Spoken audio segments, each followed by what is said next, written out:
welcome to another episode of Big Ego Media. Another special guest today, go by the name of Ard Adz. How you doing today, sir? Yes, my bro, I'm good. How are you? Not too bad, man. How's the journey? Not too bad? Yeah, it's alright still. So M-way trips. Yeah, you've come warmed up. The weather's a bit mad out there today. Yeah, it's peak, man. Yeah, so, man. as we always start, I mean, for me, I think I was kind of late to you, but I think because the time when you was kind of doing your music, I was in jail at that time. So when I've come out, I had to learn as I got on. And I think I was speaking to you earlier, saying that you're someone who has been, when you have been consistent, you do the numbers that other artists are now struggling to do with as well. So we always start from the beginning.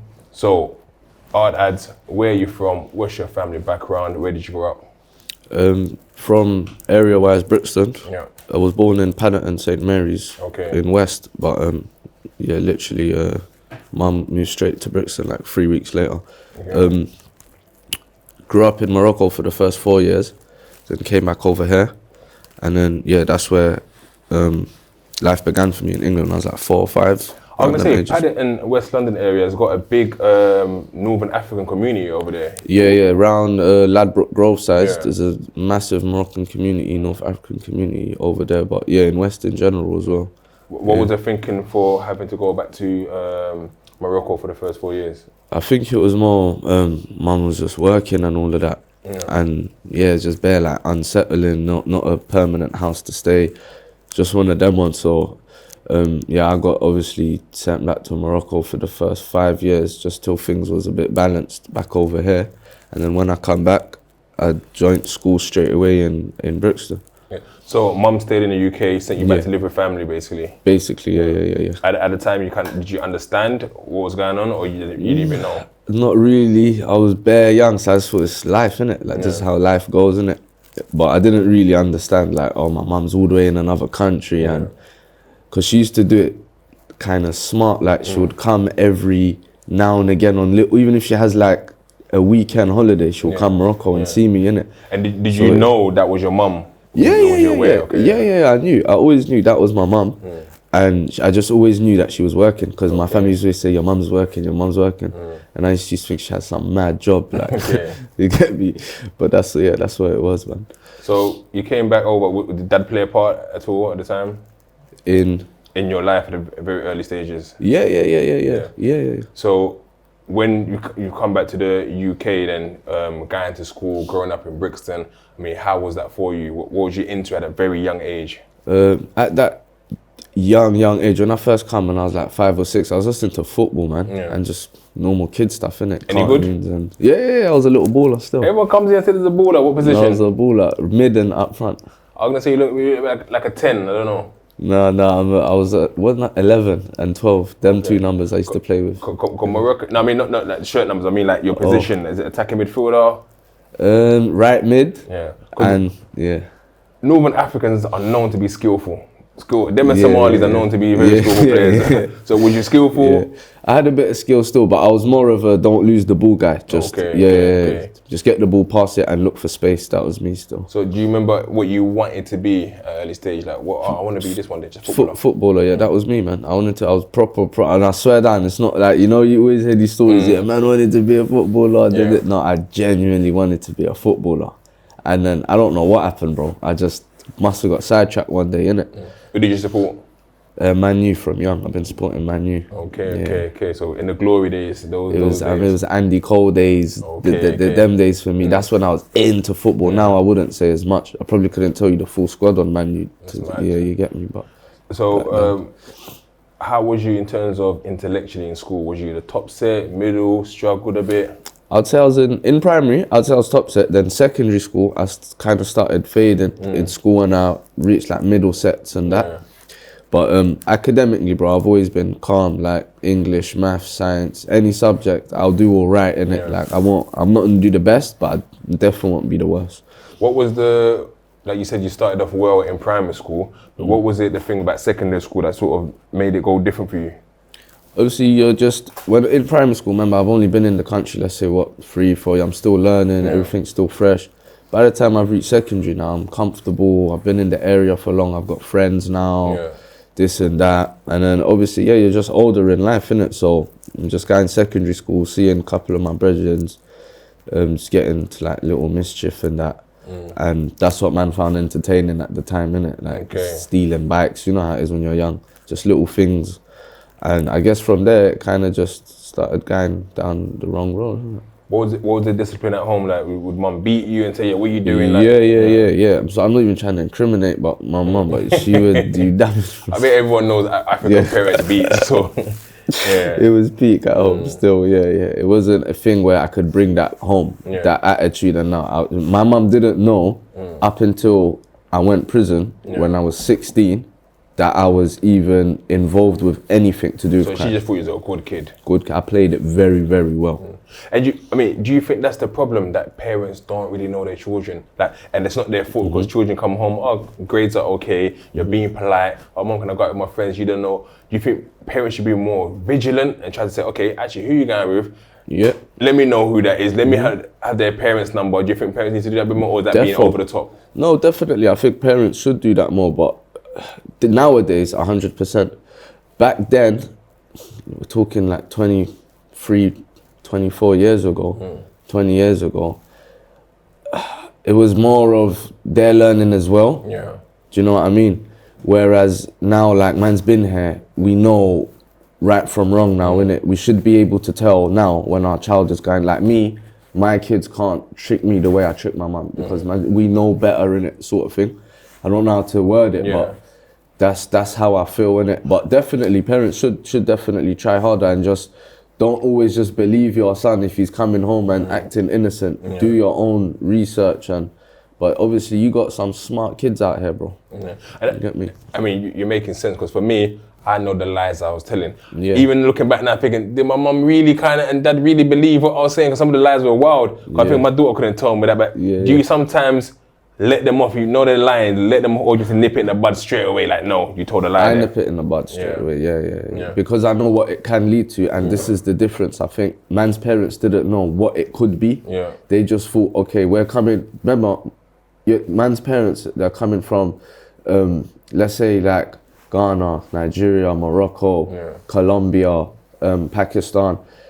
When you're coming from them countries, anything is better, more time, and especially when you're saying, oh, I'm going Europe, we're going, so you're not expecting it to be worse.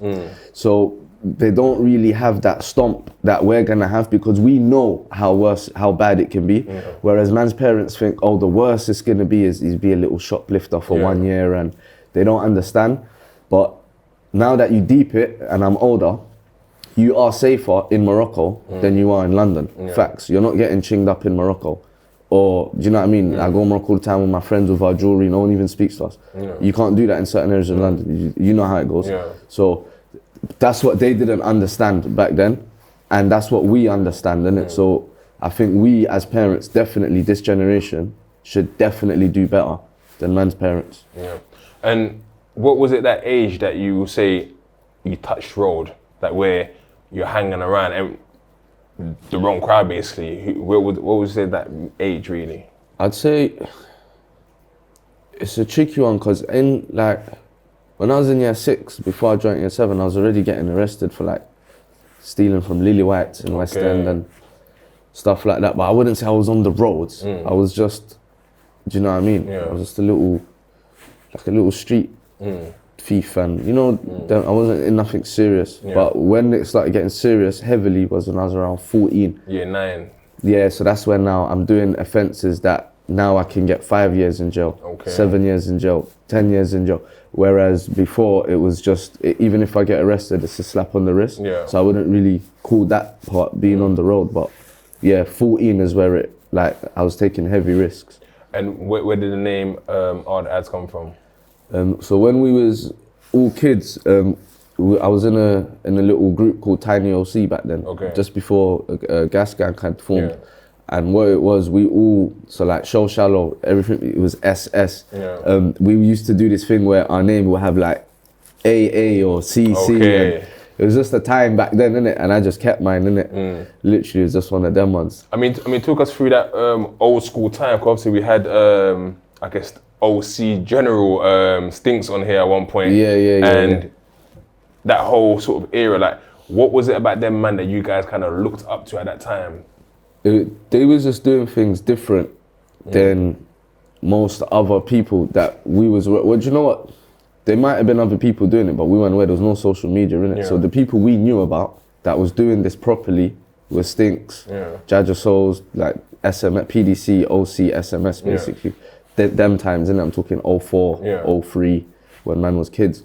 And yeah, that's all it was, man. The music they was making, the cars they was driving, everything, man. It was just, you get me? You just wanted to be, when you're that young, like them sort of thing, especially if you're on the roads and doing mischief, whatever. That was like goals back then, I'd say, you get me?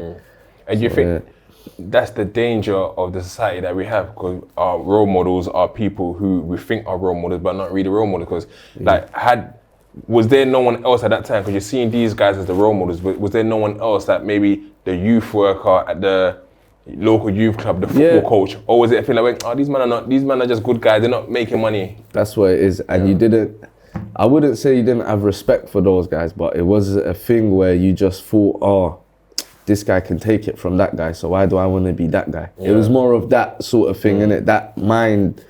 Remember, man's 13, 14, it's not like how man would think now, but back then you're thinking, I'm just trying to be the wolf of the wolves, like, you see what I'm saying? And Stinks, obviously, Jaja Souls, the blueprint they left already as we was getting older, like even reading books, watching videos about all the olders and that, it was just, this is what man's gonna do as well, innit? And man wanted to do it even better, to not let them down sort of thing, to not let the name, like, let's not ruin what they've, do you see what I'm saying? Created, yeah, exactly.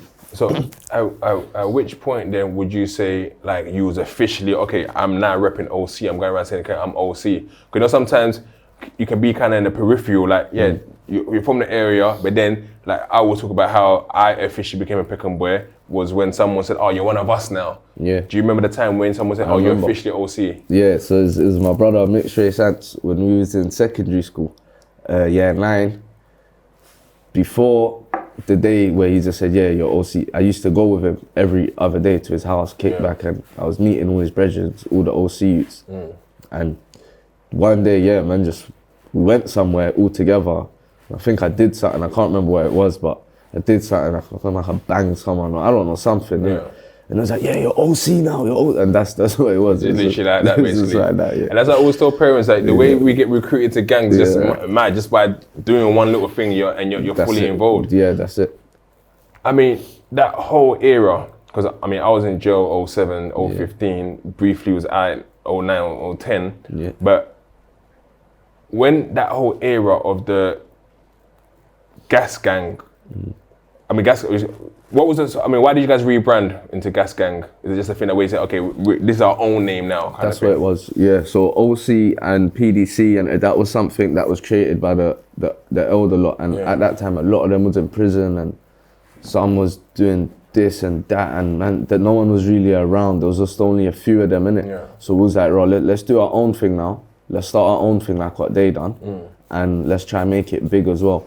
And that's where we started Gas Gang, and it was basically like Tiny OC and Young PDC and a couple of the Piff youths. Everyone from Brixton, Summerlake, just join up and form one big gang. Yeah, basically, that's what it was. And at that time, what was it about, I guess, PYGs? Was it just different areas at the time? Because there wasn't, beforehand, did you even know about the PYGs or anything like that at the time? No, so when I first heard about the PYGs was in secondary school around, I was in year 10. Yeah. And obviously they would have been in year 11, some of them in year 10. But around that time, I think they formed it during the madness. Basically, like something happened in school or something. And then, because we was cool with them, like everyone was cool at first. And then something happened. One guy from this area must have done something from this. Then it started in Michael Ramsey's, that's the school it started in, innit? I think Stiggs talks about him being in that school and something similar, Yeah, so I went, Tennyson's just up the road, so it started in Ramsey, one from obviously Brixton, one from Peckham, can't remember who it was, and it just escalated basically. But that's what it was, man. I mean, at that time, did you see it as an exciting thing, or was you ever kind of fearful for your life? Yeah, we was kids, innit? We was kids, man. We was 15, and them times it's not like now. Obviously, everything's serious now because everyone wants to post it on social media, and now man want to retaliate different, and there's this embarrassment and that. It weren't like that back then. Like you could just go have a nice brew, and one man might get injured and maybe a one poking, and you see what I'm saying. But other than that, it's calm, bro, and no one's not gonna go on social media and talk about it, and you get me. So no one wasn't really like. But you say that. But I remember at the same time, I think that's the era of when really the whole people were using YouTube. So I'll see videos of people from PYGs saying, oh, we're in Brixton right now, where are you, man? Similar, people from Brixton will come with and on their social media and go, we're Gas Gang, we're in Peckham right now, or we're in Burgess Park right now. So, I mean, would you say you guys kind of birthed the situation is kind of right now? Yeah, but it wasn't like now. And obviously back then, the only social medias there was Bebo, MySpace, and YouTube was 09. Obviously, I was in prison when the video that everyone has seen with the Brixton pedal bikes, Peckham pedal bike, and that was like a whole year after the main. The main was in 2008. And back then, there wasn't really social, like people was getting it, bro, and there's not one footage of nothing. Do you know what I mean? And now you think the difference in today's community is that everyone's got their phone, film and everything. Everything is getting recorded, and obviously, not saying that raw, like, this is how these youths think, innit, Because, listen, this is facts, innit? Like, someone can get violated, 19-year-old of today, he could get violated, but because no one knows about it, he might let it slide under the rug, fam. You get me? No one knows about it. Bruv, it's calm, innit? I'll bounce back. That's how let that go all over social media, and man's mocking him in his comments, and man's having deactivate his profile, and the gal them are laughing at him, saying this joke, man, in all the WhatsApp groups, and then he's trending on Twitter. He might do something mad, bruv. That's a lot, yeah. So that's the difference, do you know what I mean? And we never had that, bruv. We never had that. So that's why I think certain boundaries weren't crossed. All of this, I'm smoking on this dead person. We never did none of that disrespectful shit, bruv. So it was literally, man, see each other, Scott. I wouldn't say, there was like genuine hate.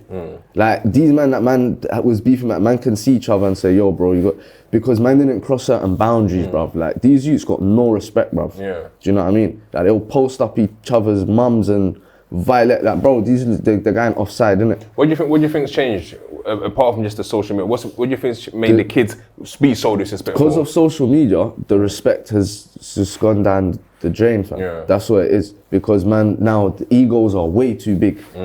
Whereas back then, like man can swallow his pride because it stays between 3-4 man. It's calm. But you see when the world keeps nagging at you and mocking you and brushing you for something. And remember, see social media, it won't just last a day, It will go on for 5 years, bro. Yeah, because someone always bring it back as a meme or something. Do you know what I mean? And it's long, fam. Do you know what I mean? Me personally, I haven't been through nothing like that, like on social media. So I don't know how even I'll react, but I can understand why people will move mad, fam. Like, do you know what I mean? I can understand. I'm not saying you should, and social media shouldn't have the power to make you jump out of character, but I'm saying I understand why people do, because it's a lot to take in, bro. What is, I mean, something happened to a rapper recently, and I don't really know him like that, but I felt compelled to reach out to him because there's footage of him getting beaten up and that.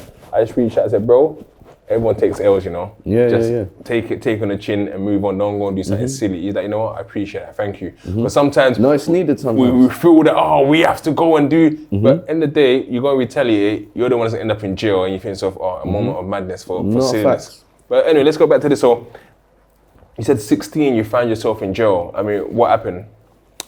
Basically, just went on a little move. It went wrong. Feds came, snicked us on the scene. Went jail. Got 3 years to serve half. Okay, so 80 months. Basically. But then I got a HDC. Okay. So I really served about 14. Okay. I got a HDC. So I mean, going to prison at that time, was it Feltham? I went Feltham first, yeah. When you hear stories about Feltham, are you apprehensive like, fucking that guy Feltham? Or are you like, nah, people are there, so it's cool? Do you know what? See, it's funny, honestly, I feel like an idiot because the day I found out I was going Felton was my birthday. Okay. And my mum was in court and the judge said to me, happy birthday, you're going Hotel Felton. Okay. And me, in front of my mum, I'm like, yes. Because I'm thinking like, yeah, my brethren's in there, Juff, my brethren, this, brethren. And I'm like, yeah.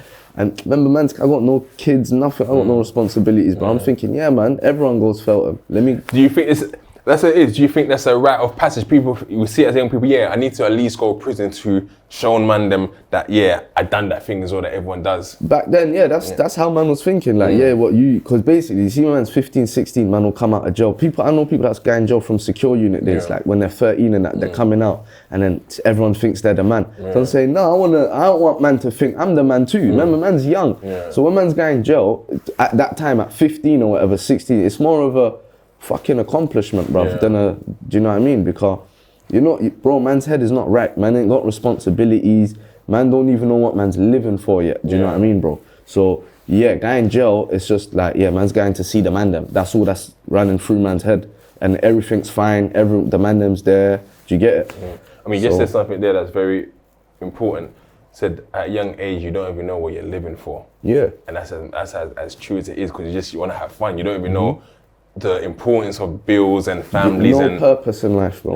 And that's what it is, yeah. So you're not, when people, the teachers are interviewing you're 14, where you going to be, you're saying, like, bro, stop chatting. But then when you grow up and then you're 10 years older, you realize, bro, I should have actually been patterning, bro.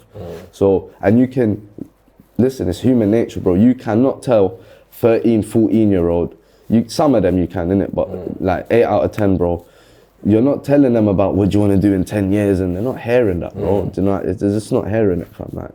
So in terms of Felton itself, did you find yourself in any difficulties or was it always calm? Because I remember Felton was calm, very active. No, Felton was calm and it was more bare nickings, but it was calm. It was more just obviously us and the Peckimies every now and again have little scrapples. But it was calm, bro. It's what a man expected it to be, innit? I mean, at the time as well, this is that whole era when I guess Sneak was really starting to put Brixton on the map in terms of the music. I know there's a whole load of... Was you aware of what the man them were doing musically at the time, and was you doing music yourself?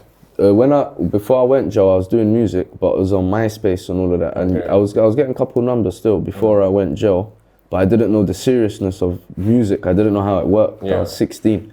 So, and back then, 16, the mentality is different to a 16-year-old now, where they've grown up in social media and you might understand that 1-2 things about man didn't know nothing, innit? So yeah, man just kind of threw that away. And then when man came out of jail, that's when man took it serious. Yeah. And what made you want to take it seriously? When I was in jail, back to your question, I saw Bo and that Political P, Sneak Bo, Belzy, who else? Coops. Bear the man then basically was making music videos and was going on DVDs and that. And I said, yeah, I need a slice of this when I come out. And that's what it was. As soon as man came out a year later, I just went to studio. Was you rapping while you was in jail? Was you like doing cyphers in jail? I was releasing bangers from jail. So in 2009, I put out one tune, Brixton Summertime, and that done kind of good from jail. So I think it was 2009 and got like 100k views on YouTube back then. So that was like probably like the equivalent of a mil now. You know what I mean? So yeah, it was good, bro. It was good still. So when you come out now, you're 16, you're going to do music. Are you seeing music as a hobby, or are you seeing it raw? Actually gonna try and make money off it, because no one was really getting signed them days, apart from I guess it was your tiny 10% Strider. But there wasn't money that there is now, basically. No, in 2010 when I came out, I never said, oh, let me make music to like make money immediately. Like I just thought, let me make music, and this is how I'm thinking, this is how I think the music game works. Come out, it's 2010, fresh out of jail, I'm still on tag, I'm going studio, and I'm thinking, let me put out a tape, and our label's just gonna contact me. Okay. To get it. So that back then, that's my mind state. A label's gonna contact me, they're gonna email me, or they're gonna message me on Facebook or something. I just gotta keep releasing, and one day they'll contact me. And that's the mind state man was in. Remember, man didn't speak to anyone about music, nothing. Man just linked Shallow and just started doing tunes. And releasing them on man's channel. That was it. And with Show Shallow, was it a thing that where you guys decided you're gonna be a duo, or was it just a thing that where you was just making music together all the time? Yeah, at first we was just making music together. Yeah. He was putting out his things. He come out of jail a bit before me, innit? Like 6-7 months. He was putting out bangers. I come out, start putting out 1-2 bangers. Then we done a joint tape. And then I think one or two of the songs done really well. So we said, let's just run with this duo thing for now, innit? And then we ran with that for years. Yeah.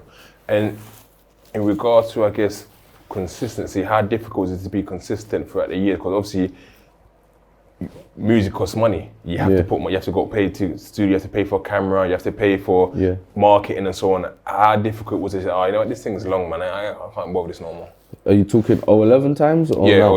011 till till, I mean, not so much now, but let's say when you and Shoshal are putting music out consistently for 2, 3, 4 years, like what was keeping you going at the time? Are you now seeing, actually, nah, you know what, people are getting signed, you know, let me... No, what it was, I'll be honest, the first year, we just was living off AdSense, because at the time, YouTube just launched this AdSense program, innit? Where they're paying people, or we thought it just launched, innit? We had just heard about it back then, and basically they was paying us, 5 bills, 6 bills, between 5 to 8 bills a month, sometimes 3 bills a month, depends, innit, if we release or not. But back then, we was like, bro, this is sick, like, it's getting paid from YouTube. So we was like, if we bang this out, we can get this to like 2 bags a month, 3 bags a month, do you know what I mean? So that's what basically kept man going, was the little change man was making off YouTube. But there was no like Spotify and all of that. And if we get a show, we'd split like 3 bills. Like, promoters would take the piss sometimes, like give man 2 bills to split, or it was, so, but what kept man going was, there was artists like obviously Gigs, Wiley, even Crept and Conan, you know, because they were very like similar stage to us at one point, and then they just started making peas. And was like, look bruv, like peas can be made, like, so their artists played a part in man's survival basically as well, because obviously it's good to know, look, they've broke through this barrier, it keeps you going at the same time, innit? And at that time, was there any more troubles with law? Did you have to go back to prison at all, or was it just continuously? Shallow did. He went back to jail, and then I think for like 6 months or something. But I was just putting out bangers, and obviously I had a ute in 011. So from when I had my ute, I said, I'm not going jail, innit? I'm gonna move correct, because that was the last thing I wanted. Can't go jail, come out, your son don't know you. That's dead to me. Innit? So I said, let me stay on the roads and do what I can do, but I'm gonna make sure I stay on the roads though, innit? I mean, what would you say, I wouldn't say nothing's missing per se, but I guess there's always a different level of kind of success in terms of, like I said, you put numbers out when you release your songs, you get millions of views, right? Do you feel that you're established, or do you feel that, nah, people are not kind of hearing me yet? No, I don't feel established in the sense of like, my name is like a big UK, no way. I feel man's appreciated and known, but I don't feel like my name is like, you get me? No way. What do you think is missing from that to really put your name there? Because like I said, you're doing numbers, and like I think before the interview I said, you kind of remind me of Rimsey in the sense that where you both still bring out that facts. old school rap, and you're both still put out numbers that some more established artists, we can say these people have had like huge hits, are struggling to get those numbers now, but yours continues to get those numbers. So what do you think will be the point at where you thought, actually, I'm established now? I'd say when like, I know every release is gonna be a success. And right now, when I release things, bro, it could go completely down or it could go up, or I'm not a stable, solidified artist. Do you know what I mean? My Spotify is always up and down. The stream, one song will have 20 million streams, one song will have 500,000. But obviously I guess it boils down to the independence as well, though. When you're independent, there's not as much structure in your career as there would be if you're signed to a major. Because they will have like a rollout plan. Exactly. So like signed artists, bro, they already know what they're doing in 2023, blood. They know 2020. They know, I don't know what I'm doing next week. I could change my release. Do you know what I mean? That's how I operate. Like, and with that, do you think it's something you want to change, or you like working that way? I like working that way. Because at the end of the day, there's no like stress. There's no pressure on me. I do it when I want. I do it how I want.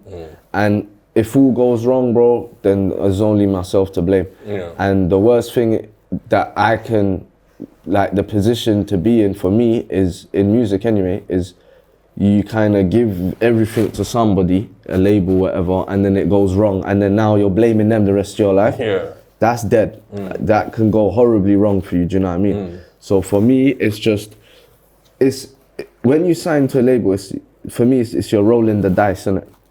You're taking a gamble, innit? Because it could work for you, and it might not work for you. Do you know what I mean? And with something that is man's career that I've built, yeah, that I'm generating 15K a month of, I'm not gonna roll that dice with it. Yeah. It's not something to roll the dice with. Do you understand? Because I've seen it go horribly wrong for huge artists that should have millions, but they're I wouldn't say broke, but they're struggling. Yeah. Do you know what I mean? And that shouldn't be the case with, like, your money don't match your fame. So I've seen it go horribly wrong, and I've seen it go very, very good. Yeah. Do you see what I'm saying? So I don't want men to think I'm against labels. I'm saying don't sign. It's what works for you. Every artist has their own path, innit?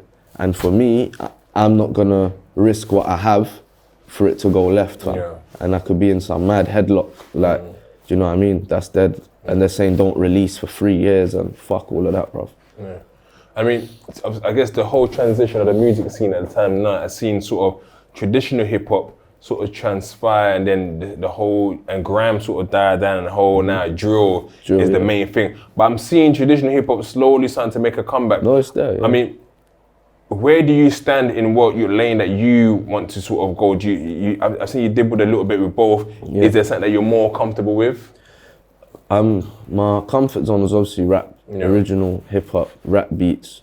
Drill, I do it every now and again just to show people that I can do it as well, number one. And it's just to kind of stay relevant as well. Yeah. If you don't adapt, you will get left behind, you'll drown. And so I'm not saying don't ever sleep on your, like, your original craft. Yeah.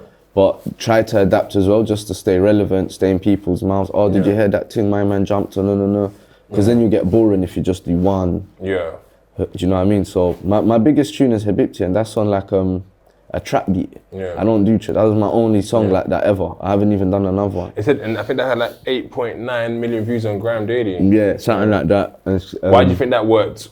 I mean, the others have got millions of views as well, but that one's got far more than ever. Why do you think that one sort of, the viewers want to listen to that more? Why do you think? I don't know. That's to say, with music, you just never know, man. I wasn't even gonna release that song. Yeah. And my brethren AM, he's an artist as well. He heard it. Yeah. And he was like, oh, why is this not out? And he's like, put this out. AM and Skenglo, that AM. The other AM. Okay. The Moroccan. AYEM one. Yeah. He does like the wave sort of music. And he was like to me, bro, put this out, innit? And then I just took his word for it, because obviously I know he behind the scenes does a lot of work for artists. Do you know what I mean? So I said, yeah, let me take his advice, because he's an actual music man, innit? And then I took his advice, bruv, and then I put it out, and it just went boom. And he phoned me, he's like, I told you, act. So why, I put it this way, if the goal is to be financially free and provide for your family, why then have you not followed that formula to say, you know what, okay, you know what, people seem to want to hear this, let me make a few more tracks, although I still have my core music that I make, but let me throw away singles that way. Why have you not continued that? It's not me. It's just not me, yeah. So I did it once, it worked, but it's not something I want to keep dibbling and dabbling in still. Obviously, man have man's own goals in this rap thing, innit? And I'm just trying to achieve with the rap music what I wanted to achieve instead of, and bro, like, you're probably right. If I ever feel like, oh, it's getting peak, then I'll probably will throw out one of them songs. Yeah. Do you know what I mean? But like I told you off camera, I'm a content guy, bruv. And what that tune has done for me alone, I don't need to keep, do you know what I mean? Yeah. I've got what I needed from it, which was money, and I don't need to keep now doing that lane. Yeah. It's just not me, innit? Yeah. So in regards to, I guess, again, the drill, Brixton has played a big part in sort of kind of creating this drill scene. Do you think they get the credit that they deserve? And while that was happening, why didn't you jump on it early when everyone else? Because you got people like Sticks and everyone. Why didn't you jump on it early at that time? The drill. Yeah. I just didn't like it at that time at all. And the drill back then, I wouldn't even say it was like the drill now. It was more, catch him and lick him down.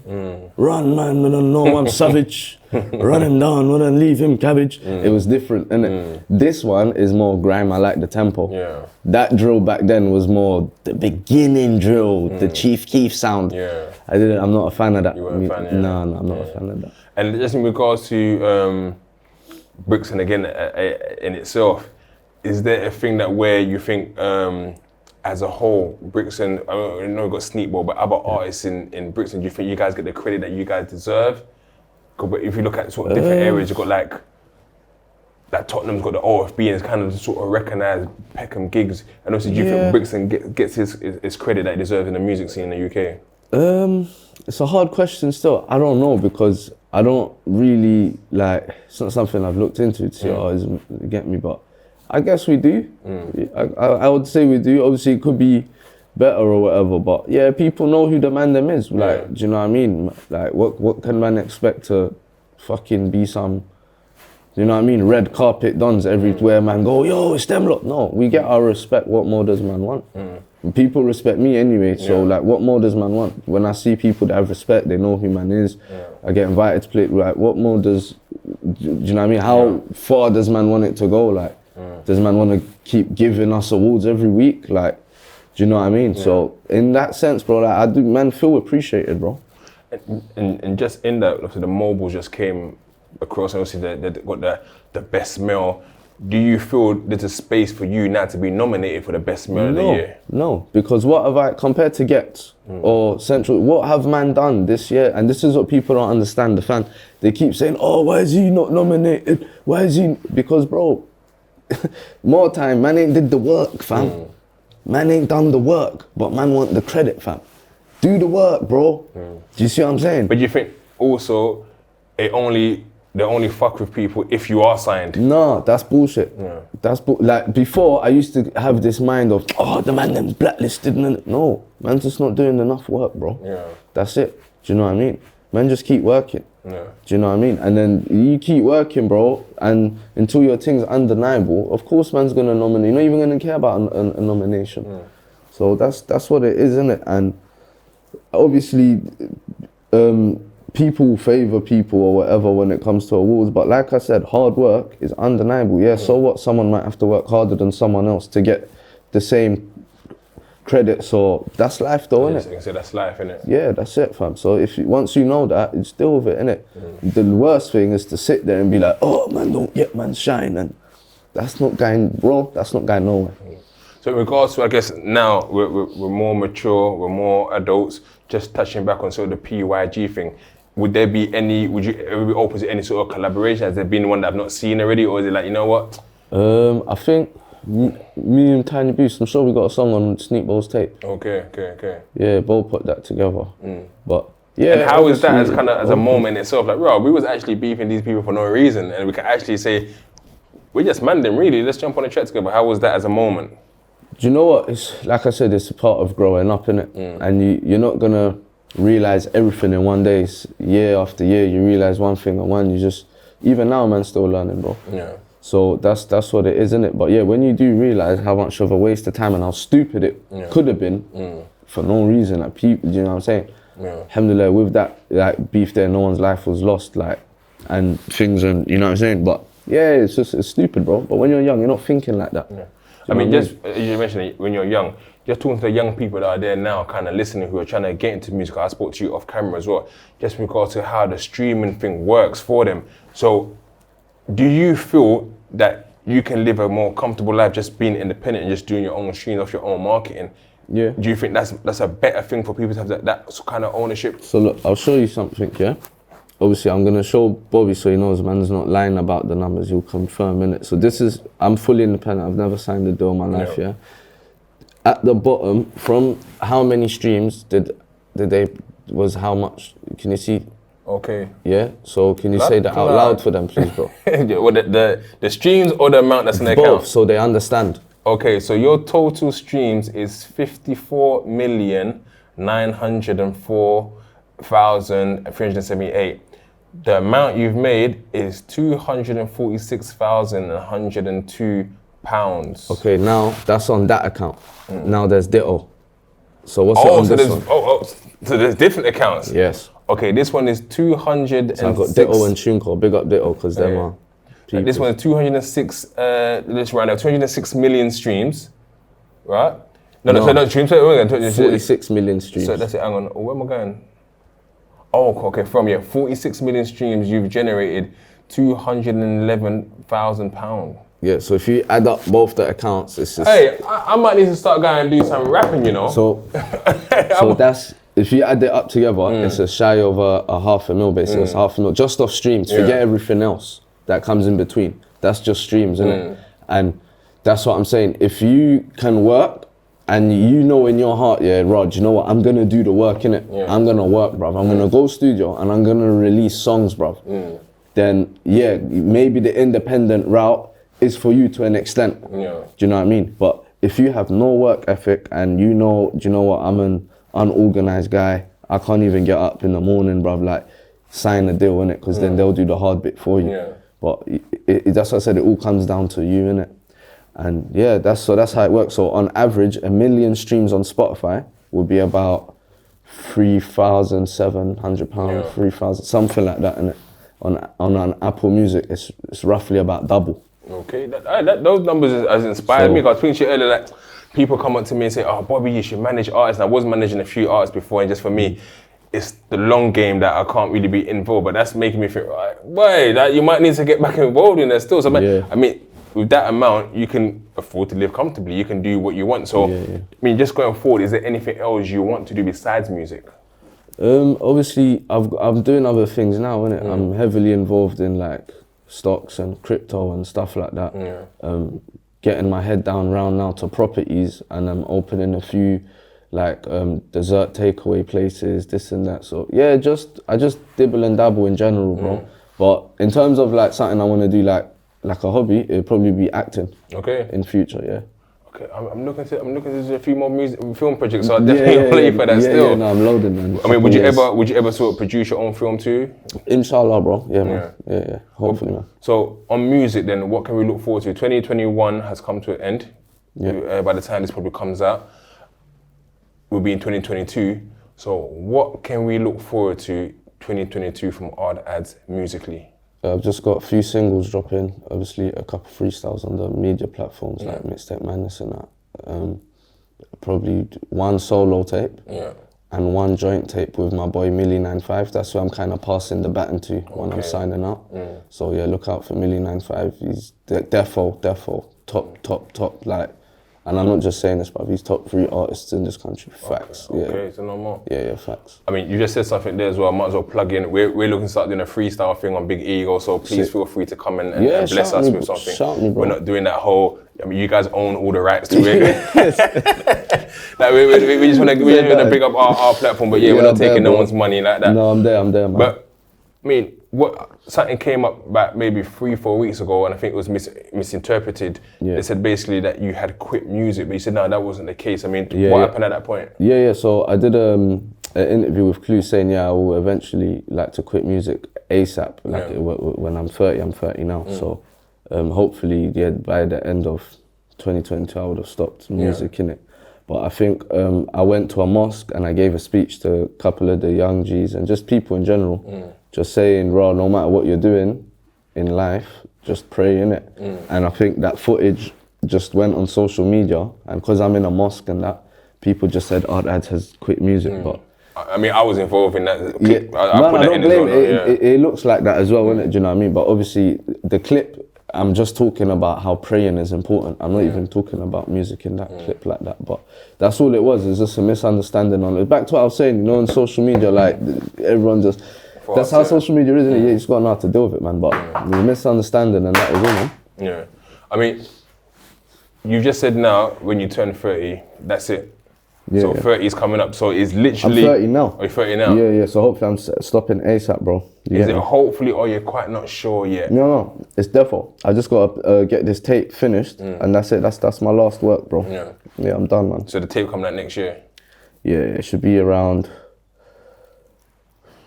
September or something like that. You don't want to do a Jay-Z and it's like, yeah, I quit, and then a couple of years later, like, yo, new. Because you might quit for a little while, then people be like, yo, and then come back and there's a bigger deal. Do you know what, bro? The world is massive, innit? And like I said, there's so much things that man can be doing.